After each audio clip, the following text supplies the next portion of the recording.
तो आज मैं आप लोगों को लिमिटिंग रिएजेंट और एक्सिस रिएजेंट फाइंड करने का तरीका बताऊंगी। उसमें कुछ स्टेप्स हैं हमारे पास। फर्स्ट स्टेप जो है balance the equation.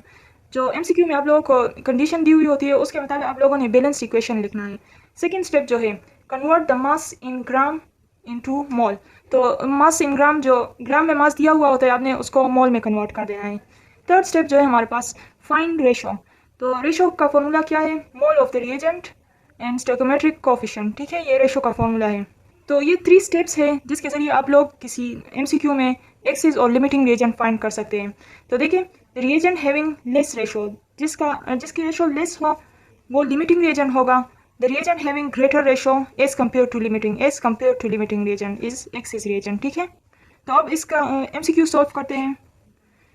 First MCQ जो है हमारे पास, when 4 moles of sulfur react with 20 mole of fluorine to form sulfur hexafluoride। तो देखिए ये दोनों रिएक्टेंट्स है, सल्फर और फ्लोरीन, और ये वाला प्रोडक्ट है। ठीक है, find limiting reagent and axis reagent. तो लिमिटिंग और एक्सिस रिएजेंट फाइंड करना है।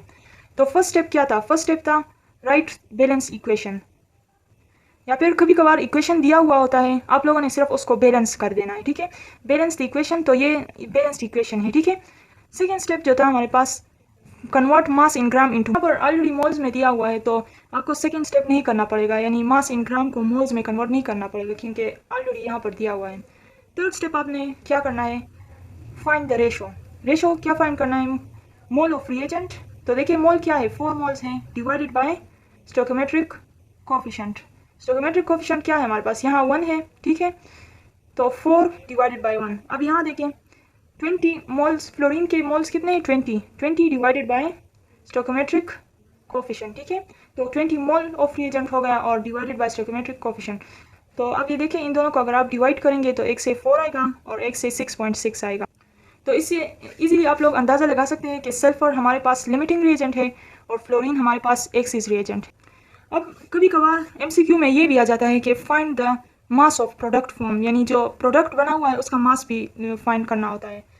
तो देखिए उसका स्टेप क्या है? फर्स्ट स्टेप उसका है the limiting reagent will decide the amount of product. ये बात आपने जहन में रखनी है कि जब भी आपने प्रोडक्ट फाइंड करना है आपने हमेशा लिमिटिंग रिएजेंट को ही पिक करना होता है। ठीक है, तो limiting reagent will decide the amount of product. फिर आपने क्या करना है? Take the mole ratio. आपने मोल रेशो को लेना है ऑफ लिमिटिंग रिएजेंट। ठीक है, mole ratio of limiting reagent लेना है आप लोगों ने and multiply it with the total molecular mass of product. और उसको क्या करना है? उसको total molecular mass of product, यानी जो प्रोडक्ट आपसे रिक्वायर्ड है उसका जो टोटल मोलिक्यूलर मास है उससे आपने क्या करना है? मोल रेशो को मल्टीप्लाई करना है। तो अब देखिए टोटल मोलिक्यूलर मास किसे कहते हैं? Molecular mass of the product, यानी जो प्रोडक्ट का मोलिक्यूलर मास है, और multiply by coefficient of the product, जो प्रोडक्ट का कोफिशिएंट है। ठीक है, तो देखिए जो ऊपर वाले एमसीक्यू था हमारे पास, तो अगर उसमें हम mass of sulphur hexafluoride find करना चाहें तो देखिए ये ऊपर वाले एमसीक्यू जो है इसमें अगर आप लोगों ने फाइंड करना हो मास ऑफ प्रोडक्ट तो आपने क्या लेना है? Ratio of mole ratio of limiting reagent और उसको मल्टीप्लाई करना है 146, total molecular mass of the product लेना है 146, तो इससे 584 ग्राम आ जाएगा। तो देखिए ऊपर वाला एमसीक्यू जो है हमारे पास, यहाँ पर जो total molecular mass of product जो है यह हमारे पास 146 है। ठीक है ना, 146 है और यहाँ पर मोल रेशो 1 है, तो आप लोगों ने बस इसको इग्नोर कर देना है और सिर्फ 146 ही लगा देना है। ठीक है, तो देखिए यहाँ पर 584 ग्राम आ गया। नेक्स्ट एमसीक्यू जो है हमारे पास, calculate the mass of H2 form. It means के प्रोडक्ट का मास भी फाइंड करना है। When 27 gram of aluminium react with excess of HCl। तो देखिए एल्यूमिनियम जो है, एल्यूमिनियम का मास ग्राम में दिया हुआ है और यहाँ देखिए with excess of HCl, it means के एक्सिस और लिमिटिंग रिएजेंट का हमें पहले से पता चल गया। ठीक है, तो अब इसका फ़ायदा क्या होता है जब हमें एक्सिस का पता चल जाता है? तो देखिए फर्स्ट स्टेप हमारे पास क्या था कि बैलेंस इक्वेशन आप लोगों ने लिख लेना है। अगर इक्वेशन गिवन हो तो आप लोगों ने खुद उसको बैलेंस करना है। ठीक है, नेक्स्ट स्टेप जो था हमारे पास, आपने मास इन ग्राम को मोल में कन्वर्ट कर देना है। तो देखिए 27 ग्राम है, mass in gram divided by molecular mass of aluminium 27 है ना, तो 1 मोल आ जाएगा। थर्ड स्टेप हमारे पास था मोल रेशो आपने फाइंड करना है। मोल रेशो आप लोगों ने किस तरह फाइंड करना है कि मोल नंबर ऑफ मोल्स ले लेने हैं और उसको डिवाइड करना है स्टोइकोमेट्रिक कोफिशिएंट के साथ। तो देखिए मोल रेशो हमारे पास 0.5 मोल आ गया।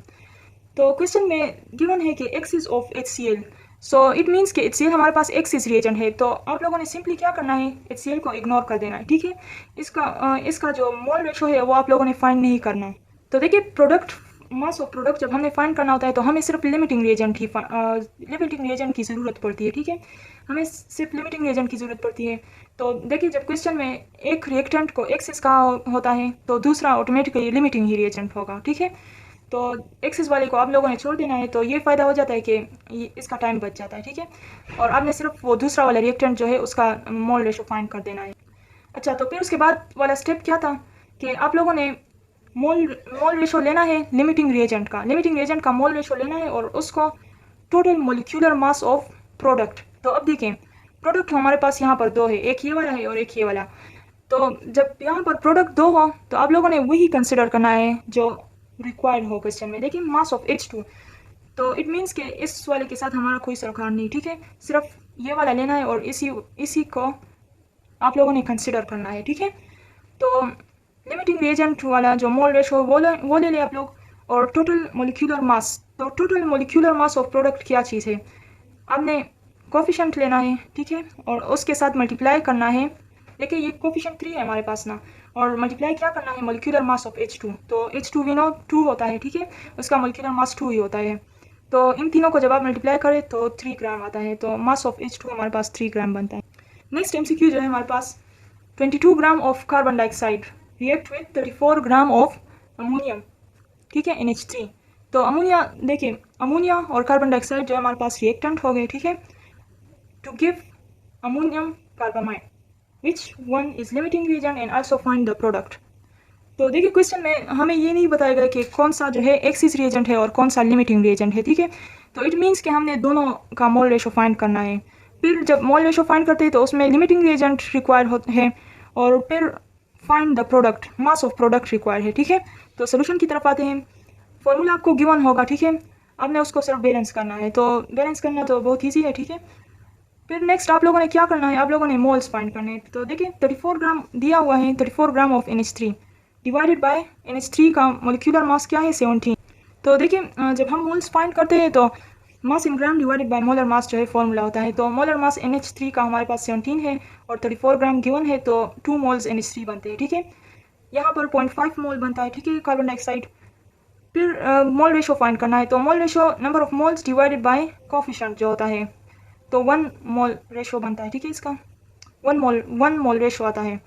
फिर यहाँ पर number of moles divided by coefficient यहाँ पर 1 है, ठीक है, तो यहाँ पर 0.5 मोल। तो यहाँ पर कोफिशिएंट 1 है तो आप लोग सिंपली 0.5 लिख सकते हैं, ये स्टेप आप लोग स्किप कर सकते हैं। अच्छा, तो ये 3 स्टेप्स हो गए।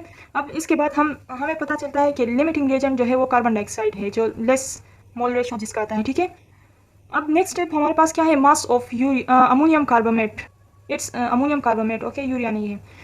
तो आप लोगों ने लिमिटिंग रिएजेंट का मोल रेशो लेना है, ठीक है, 0.5 है, और टोटल मोलिक्यूलर मास जो होता है, तो total molecular mass of product क्या है हमारे पास, जो मोलिक्यूलर मास होता है, ठीक है, अमोनियम कार्बामेट का मोलिक्यूलर मास 78 है, उसको आपने मल्टीप्लाई करना है किस चीज़ के साथ, रेशो के साथ, कोफिशिएंट के साथ।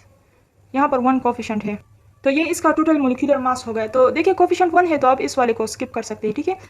इन दोनों को जब आप मल्टीप्लाई करते हैं तो 39 ग्राम हमारे पास मास ऑफ प्रोडक्ट आता है। अच्छा, तो आज के लिए बस इतना ही काफ़ी। अगर वीडियो अच्छी लगी हो तो इसको शेयर करें, लाइक करें और चैनल को सब्सक्राइब करें। अगर किसी भी MCQs में प्रॉब्लम हो तो वो कमेंट सेक्शन में ज़रूर पूछें। अल्लाह हाफिज़।